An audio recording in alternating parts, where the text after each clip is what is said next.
Hello everyone, আমরা আজকে চলে আসছি আমাদের কিছু ভাই ব্রাদার মিলে টমেটো মাখা খেতে। কিছু টমেটো সংগ্রহ করলাম, তারপরে সেগুলোকে পরিষ্কার করে কাটা হয়ে গেল। কাটার পরে এখানে কিছু পরিমাণ তেঁতুল, কাঁচা লঙ্কা, শুকনো লঙ্কা দিয়ে এগুলোকে মাখানো হচ্ছে। মাখানো প্রায় শেষের পথে।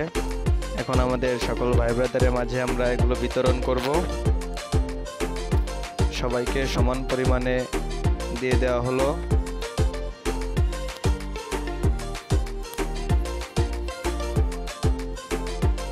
ভিডিওর সঙ্গেই থাকুন। সকলকে দিয়ে দেওয়ার পরে সকলে খুব আনন্দের সহিত খাচ্ছে এবং টমেটো মাখাটা খুবই সুস্বাদু। ওকে, ধন্যবাদ।